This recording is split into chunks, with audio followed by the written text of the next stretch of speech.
헌법 104조 2항 네. 대법관은 대법원장의 제청으로 국회의 동의를 얻어 대통령이 임명한다. 이 문장에서 주어가 무엇입니까? 대통령입니다. 그렇죠. 이 문장의 주어는 대통령입니다. 네. 헌법 104조 2항을 이렇게 바꿔볼 수 있습니다. 대통령은 대법원장의 제청으로 국회의 동의를 받아 대법관을 임명한다. 이렇게 바꿀 수 있겠죠. 네, 그렇습니다. 헌법 104조 2항의 취지는 대통령이 대법원장의 제청과 국회의 동의를 받아 대법관을 임명하도록 한 것이고, 임명의 주체는 어디까지나 대통령입니다. 동일한 규정 형식을 가진 헌법 조항과 비교해 보면 이와 같은 취지가 더욱 명확합니다. 헌법 87조 1항은 국무위원은 국무총리의 제청으로 대통령이 임명한다. 헌법 94조 행정갑부의 장은 국무위원 중에서 국무총리의 제청으로 대통령이 임명한다. 헌법 98조 3항 감사위원은 온장의 제청으로 대통령이 임명한다. 국무총리가 국무위원 장관을 제청하면 대통령은 기계적 수동적으로 반드시 임명해야 하는 것입니까? 네, 그건 아닙니다. 감사원장이 감사위원을 제청하면 대통령은 기계적 수동적으로 반드시 임명해야 합니까? 네, 역시 실질적 임명권을 가지고 있다라고 판단됩니다. 명백히 아닙니다. 대통령에게 최종적이고 실질적인 임명권이 있습니다. 네. 따라서 대통령은 대법원장이 제청하고 국회가 동의한 사람을 기계적 수동적으로 반드시 임명해야 한다고 주장하는 것은 대통령의 임명권을 부정하는 헌법 위반 주장입니다. 그렇죠? 단언하기는 어렵습니다만 일단 구체적 해석론의 문제이기 때문에 이건 재판부의 판단에 앞서 제가 말씀드리기는 좀 어려운. 아니 지금까지 쭉 말씀하셨잖아요. 이건 행정부 내부의 이제 제청권과 임명권의 문제고, 이 104조 2항의 문제는 조금 다른 성격을 가지고 있습니다. 대법원장이 대통령과 충분히 협의를 해서 후보를 제청해 온 헌정의 관례는 국회 동의 이후에 대통령이 임명을 거부하면서 발생할 수 있는 헌정적 혼란과 신뢰훼손을 막기 위해서 형성된 것입니다. 예컨대 대통령이 국회에 임명 동의를 요청하면서 국회가 동의를 하더라도 나중에 나는 임명을 거부하겠다라고 생각하면서 임명 동의 요청을 하고 실제로 국회가 임명 동의를 했음에도 임명을 거부해 버리면 대통령과 국회의 신뢰, 대통령과 국회의 관계 어떻게 되겠습니까? 그렇기 때문에 대법원장의 제청을 하는 단계에서 대법원장은 대통령과 충분히 협의를 해야 되고 대통령이 승낙한 부분을 충분히 협의를 통해서 제청해야 되는 것입니다. 그렇지 않고 이 제도를 운영하게 되면 헌정에 큰 혼란이 발생하게 됩니다. 이러한 헌정의 관례는 그래서 단순한 관행이 아니라 헌법기관 간 충돌을 방지하기 위해서, 그리고 헌법기관의 신뢰를 위해서 지켜져야 할 합리적인 관례라고 보는데 동의하십니까? 네, 기본적으로 동의합니다.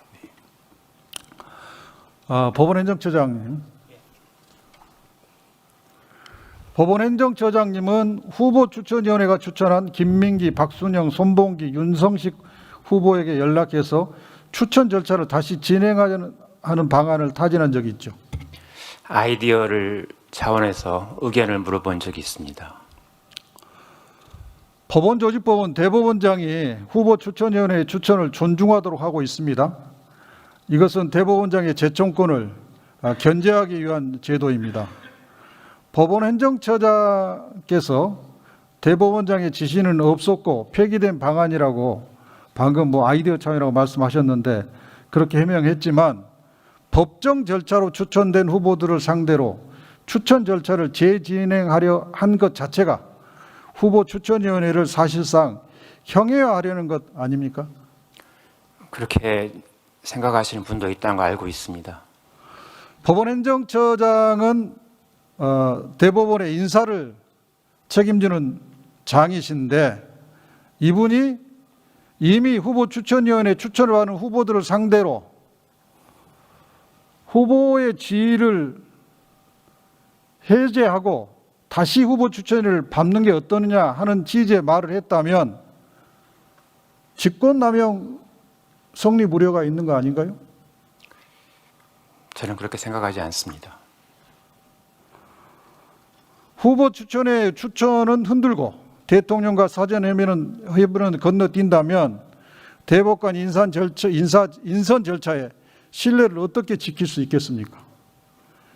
대법원장이 대통령과 사전 협의 및 승낙 없이 제청을 한 이유가 이 대법관 후보 추천 위원회를 해산시키려고 의도한 것 아닌가요? 추천을 하면 자동으로 해산이 됩니다. 법 규정에 의해서 추천을 하는 날 바로 해산이 됩니다. 지금 법사위에는 민주당 사법행정정상화 TF가 제출한 법원행정처 폐지 및 사법행정위원회 설치법이 계류 중입니다. 이 법에 대한 대법원의 입장은 무엇인가요? 저희들은 기본적으로 법원 행정처가 유지되어야 한다고 생각하고 있습니다. 대법원장이 판사들에 대한 인사권을 앞세워서 자신의 정치적 소신을 관철한다면 사법권은 법원 내부에서 대법원장에 의해서 심각하게 침해될 수 있습니다. 동의하시나요? 그럴 우려가 있습니다만 어느 조직보다도 공정하고 합리적으로 인사가 이루어진다고 생각합니다. 자, 그럴 우려가 있다고 방금 인정을 하셨는데요. 어느 조직보다 합리적으로 인사가 운영될 거라는 것은 대법원장의 옳은 행동을 기대하는 대법원장의 선의를 믿는 사람을 믿는 거잖아요. 그건 시스템이 아니잖아요. 충분한 견제 조직이 있다고 생각합니다. 대법원장을 누가 견제를 하죠? 법원 행정처에서도 충분히 대법원장님의 그 공정한 인사를 위해서 충분한 자료를 제공해 드리고 있습니다. 그리고 많은 판사님들이 지켜보고 있기 때문에 본인의 인사가 불공정하다고 이루어진다면 판사님들의 이의 제기가 바로바로 이루어지고 있습니다.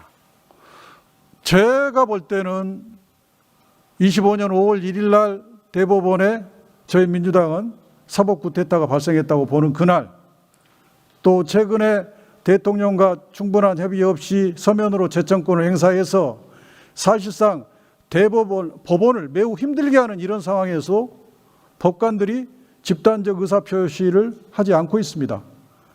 대법원장이 이런 재앙적 권한을 무슨 수로 견제할 수 있다는 것이 저는 도저히 이해가 안 됩니다. 법원행정처장을 대법원장이 임명하는데 법원행정처장의 건의가 대법원장에 대한 견제 수단이다라고 하는 말씀도 이해가 안 됩니다. 인사는 인사위원회에서 철저한 검증을 거쳐서 인사가 이루어지고 있습니다. 과거 권위주의 시대의 사법권의 독립은 제가 사법고시를 합격할 때는 그 당시에는 사법권의 독립은 법원의 외부로부터의 독립을 의미했습니다.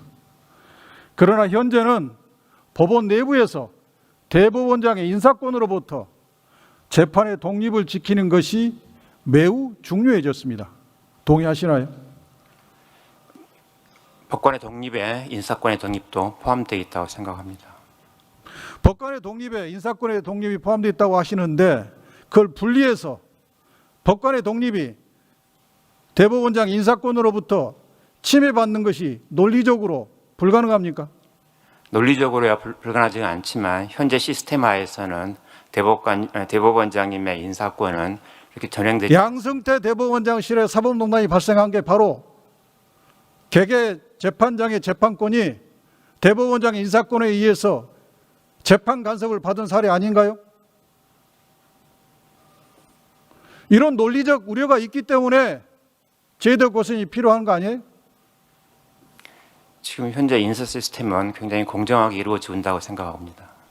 조희대 대법원장은 이재명 민주당 대선 후보의 공직선거법 위반 사건을 전원합의체 해부 2일 만에 변론 종결하고 9일 만에 선고했습니다.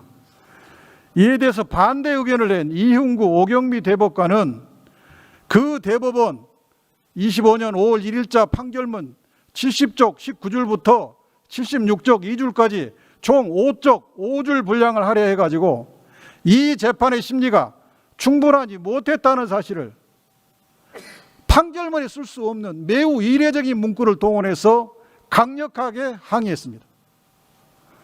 이윤구 오경미 대법관은 판결문에서 대법원이 신속한 재판의 원칙을 내세워 유례 없이 짧은 기간 내에 이 사건의 심리를 마무리하고 결론을 내놓게 되면서 이를 바라보는 당사자와 국민의 시선 속에 비치는 법원의 공정성, 심리의 충실성에 대한 기대와 심리가 어느 만큼인지 생각해 볼 일이다. 신속만이 능사는 아니다. 라고 기재하여 충실한 심리를 하지 못했다고 주장했습니다. 처장님, 이 판결을 보셨습니까? 맞습니다. 조희대 대법원장이 충분한 심리 기회를 보장하지 않아 다른 대법관들의 심리권을 침해, 훼손했다고 보는데 동의하십니까? 그렇지 않습니다. 자, 대법원장을 비롯해서 12분의 전원합의체 판사들이 재판을 하는데 그중에 2분이 아직 심리가 충분하지 않습니다. 심리를 더해 주셔야 하면 전원합의체 관행상, 대법관 소부의 관행상 심리를 더하는 게 맞지 않습니까? 재판의 구체적인 내용, 그것도 합의의 내용이어서 말씀드리기가 어렵습니다. 처장님이 대법관으로 소부를 구성해서 판결을 할 때 소부 4분 중에 1명이 나는 아직 심리가 부족하다고 생각하자, 심리를 좀 더 해야겠다고 할 때 재판장이 안 됩니다, 오늘 종결합시다 라고 해서 변론 종결한 적 있습니까? 그건 충분한 합의를 통해서 결정을 합니다. 결국 충분한 합의를 통해서 한다는 말씀은 그렇게 한 분의 대법관이 심리를 추가로 할 걸 요청하면 종결하지 않고 기회를 준다는 말씀 아닌가요? 그렇죠? 저는 이 5월 1일 날 9일 만에 선고하고 2일 만에 변론 종결한 것은 심리를 더 할 걸 요구하는 이윤구, 오경미 2분 재판관의 충분한 심리권을 재판장인 조희대 대법원장이 침해했다, 이렇게 생각합니다. 도기 조희대 대법원장은 23년 9월 30일 법원행정처를 통해 전국 1선 법원에 공직선거법 사건의 이른바 633 원칙을 준수하라는 취지의 공문을 내려보냈습니다. 개별 재판부는 물론 633의 원칙을 지키려고 노력을 하죠. 사건에 따라서 처장님도 재판을 해보셔서 잘 알겠지만 633을 지킬 수 없는 사건의 특징이 있잖아요. 증인이 너무 많다든지 특징이 있습니다. 그런데 대법원장이 633을 지키라고 지시공문을 내려보내면 개개 재판장들은 이거 빨리 재판을 종결할 수 없구나, 밖에 없구나 하는 부담감을 느낄 수 있습니다. 실제로 더 해야 할 재판을 이 지시공문을 받고 신속하게 종결했을 수도 있습니다. 그렇다면 이 633의 원칙을 지키라고 하는 대법원장의 지시공문은 개개 재판부의 재판권을 침해했다, 재판 간섭이다, 저는 이렇게 생각합니다. 동의하십니까? 법령에 정해진 내용입니다. 법령에 정해진 내용을 법을 해석하고 적용하는 것은 어디까지나 재판부의 정권사항입니다. 그런데 그 법령을 대법원장이 당신 재판부는 이 법령을 이렇게 해석해라 라고 지침을 준 겁니다.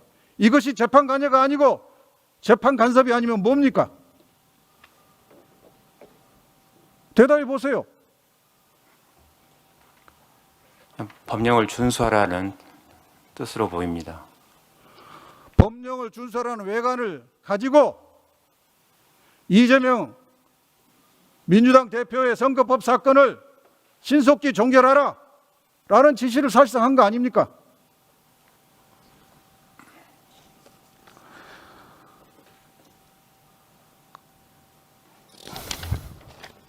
그리고 불과 몇 달 뒤 이재명 당시 대선 후보 사건은 전원합의체 해부 9일 만에 유죄 취지로 파기환송됐습니다. 대선을 앞두고 이처럼 이례적으로 신속한 판결이 이루어졌다면 부정한 의도가 있었다고 의심하는 게 맞지 않습니까? 저희들은 그런 뜻으로 재판한 것이 아닌데 국민들에게 그렇게 비춰진 부분이 있어서 안타깝게 생각하고 있습니다. 부장판사들이 배석 판사들한테 수없이 하는 얘기가 이겁니다.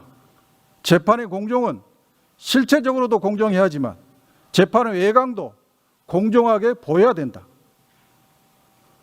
지금 25년 5월 1일자 그 판결은 재판의 외관이 공정하게 보이지 않습니다. 그걸 가르쳤던 조희대 대법원장과 조희대 대법원장을 포함한 10분의 대법관들은 왜 외관의 공정을 해쳤던 겁니까?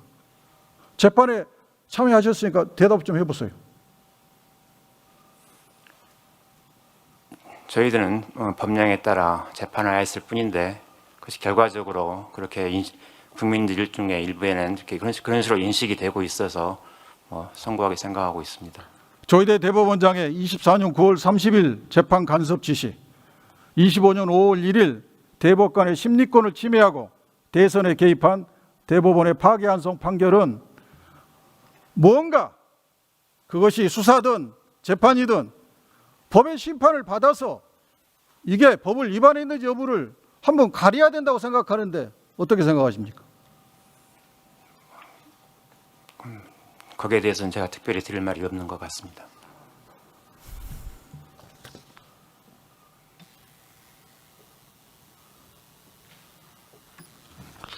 총리님.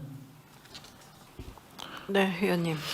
오늘 권창영 특검이 최종 수사 결과를 브리핑했는데요.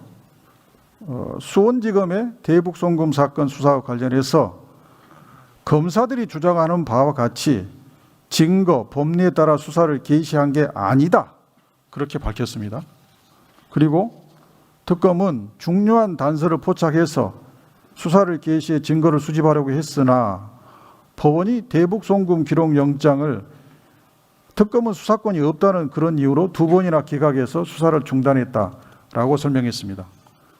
이뿐만이 아니라 노상원 수첩 의혹, 수원지검 수사 개입 의혹 등 주요 사건도 수사가 마무리되지 못했습니다.